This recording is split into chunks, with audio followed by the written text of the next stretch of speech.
जैसी करनी वैसी भरनी। काशी के विश्वनाथ मंदिर में भरत मुनि नाम के परम सिद्ध परमात्मा रहते थे। एक दिन उन्हें तपोवन सीमा में स्थित देवताओं को दर्शन करने की इच्छा हुई। वह सुबह दर्शन को निकल गए। दोपहर में उन्हें थकान का अनुभव हुआ। पास ही में दो वृक्ष के पेड़ थे, उन्हीं की छाया में वे विश्राम करने लगे। एक वृक्ष के नीचे उन्होंने सिर रखा और दूसरे की जड़ में उन्होंने पैर रखा। थोड़ी देर विश्राम करने के बाद तपस्वी वहां से चले गए। बैर के दोनों वृक्ष एक सप्ताह के भीतर सूख गए।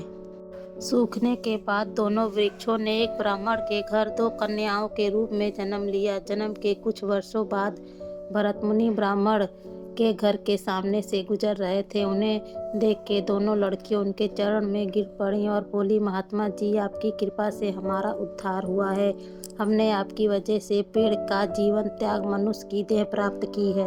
भरत मुनि को समझ में कुछ नहीं आया। उन्हें विस्मय से पूछा, पुत्री, मैंने कब किस तरह तुम पर कृपा की है? मुझे कुछ याद नहीं है। यह सुन दोनों लड़कियों ने कहा, पहले हम दोनों देवराज इंद्र की अप्सराएं थी। गोदावरी नदी के तट पर छिन्नबाप नामक पवित्र तीर्थ है। वहाँ गिरधारी मुनि कठोर तपस्या कर रहे थे। इंद्र उनकी तपस्या से डर गए और उन्हें यह डर सताने लगा कहीं उनका सिंहासन ना छिन जाए। हमें आदेश दिया कि मुनि की तपस्या को भंग करो।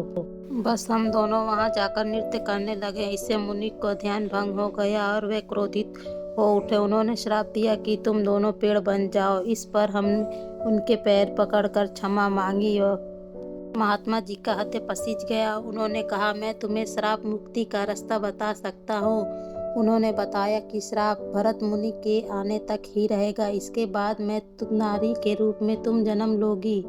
बाद में देवलोक जा सकोगी। लड़कियों की बात सुनकर भरत मुनि ने उन्हें आशीर्वाद दिया और अपनी राह चले गए। दोनों कन्याएं कुछ समय के बाद देवलोक चली गईं। शिक्षा। किसी महापुरुष ने सही कहा है, किसी के काम में टांग नहीं अड़ानी चाहिए, वरना आप जैसा करोगे वैसा ही कुदरत आपके साथ करेगी। आपको ये वीडियो कैसा लगा? अच्छी लगे तो लाइक, कमेंट, शेयर कीजिए।